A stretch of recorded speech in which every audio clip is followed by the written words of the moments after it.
ಔರಾದ್ ಮಹಾಜನರ ಕೃಪೆಯಿಂದ ಔರಾದ್ ಪಟ್ಟಣದಲ್ಲಿ 3 ವರ್ಷದಿಂದ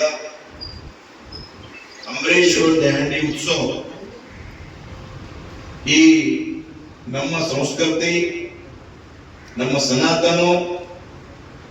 ಸನಾತನ ರಕ್ಷಣೆ ಆಗಬೇಕು, ಸಂಸ್ಕೃತಿ ಉಳಿಸಬೇಕು, ಹಿಂದುತ್ವ ಇರಬೇಕು. ಅದಕ್ಕಾಗಿ ನಮ್ಮ ಹಿಂದೂ ಧರ್ಮದಲ್ಲಿ ಈ ಕೃಷ್ಣ ಜನ್ಮಾಷ್ಟಮಿ ನಿಮಿತ್ತ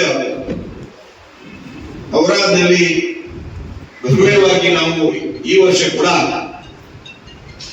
ದಹಿಹಂಡಿ ಅಂಬರೀಶ್ವರ ದಹಿಹಂಡಿ ಉತ್ಸವ ಆಯೋಜನೆ ಮಾಡ್ತಾ ಇದ್ದೀನಿ. ನಮ್ಮ ಹಿಂದೂ ಧರ್ಮದಲ್ಲಿ ಬೇರೆ ಬೇರೆ ಹಬ್ಬಗಳು, ನವರಾತ್ರೋತ್ಸವ ಆಗಲಿ, ದೀಪಾವಳಿ ಆಗ್ಲಿ, ಗುಡಿಪಾಡವ ಆಗ್ಲಿ, ಅನೇಕ ದೊಡ್ಡ ದೊಡ್ಡ ಹಬ್ಬ ನಾವು ಹಿಂದೂಗಳು ಅವ್ರು ಸಾಧನೆ ಮಾಡಬೇಕು, ಅವ್ರ ಬಗ್ಗೆ ಪ್ರಚಾರ ಆಗಬೇಕು, ಹೊಸ ಪೀಳಿಗೆಗೆ ನಮ್ಮ ಸಂಸ್ಕೃತಿ ಗೊತ್ತಾಗಬೇಕು, ನಮ್ಮ ಏನ್ ಕರ್ತವ್ಯ ಇದೆ ಈ ಅದಕ್ಕಾಗಿ ನಾವು ಎಲ್ಲರಿಗೂ ಪಾಲನೆ ಮಾಡಿ ನಮ್ಮ ಹಿಂದೂ ಧರ್ಮ ರಕ್ಷಣೆ ಆಗಬೇಕು ಉದ್ದೇಶದಿಂದ ಈ 3ನೇ ವರ್ಷ ಔರಾದ್ ಪಟ್ಟಣದಲ್ಲಿ ಅಂಬರೀಶ್ವರ ಪರ್ವದಲ್ಲಿ ನಡೀತಾ ಇದೆ. ಈ ವರ್ಷ ಕೂಡ ಅದ್ದೂರಿಯಾಗಿ ನಾನು 15 ದಿವಸ ಮುಂಚೆ ಮುಖಾಂತರ ಕಮಾಲ್ ಮತ್ತು ಔರಾದ್ ತಾಲೂಕಾ ಸಣ್ಣ ಮಗು ಕೂಡ ಕೃಷ್ಣ ಧನವಾಗಿ ಬರಬೇಕು, ಅವೆಲ್ಲ ಸಪೋರ್ಟ್ ಮಾಡಬೇಕು. ಕಾಲೇಜ್ ತಂಡ ಒಂದು, ಓಪನ್ ಟು 2 ತಂಡ ಈಗುದೇ ಚಾಲು ಮಾಡಬೇಕು.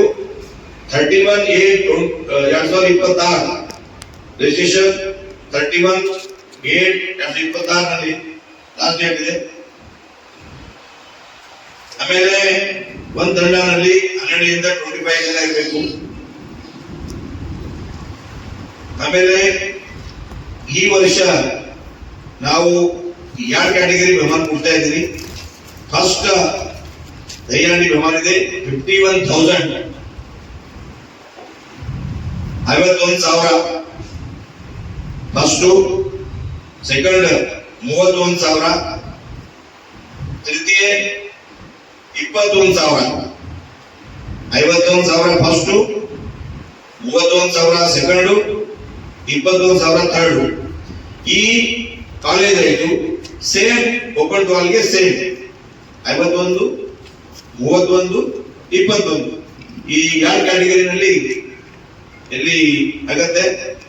ಆಮೇಲೆ ತಂಡ ಅವರು ಸರಿಯಾಗಿ ಪ್ರಾಕ್ಟೀಸ್ ಮಾಡಬೇಕು. ಆಮೇಲೆ ಅವರೇ ಜವಾಬ್ದಾರಿ. ನಮ್ಮ ಅಂಬರೀಶ್ವರ ದಹಿಹಂಡಿ ಉತ್ಸವ ಸಮಿತಿ ಇದೆ, ನಾವು ಪ್ರೋಗ್ರಾಮ್ ಆಯೋಜನೆ ಮಾಡ್ತೀವಿ. ಬಟ್ ಆ ತಂಡ ಅವರು ಪೂರ್ತಿ ಪ್ರಾಕ್ಟೀಸ್ ಮಾಡಿ ಅವರೇ ಜವಾಬ್ದಾರಿ.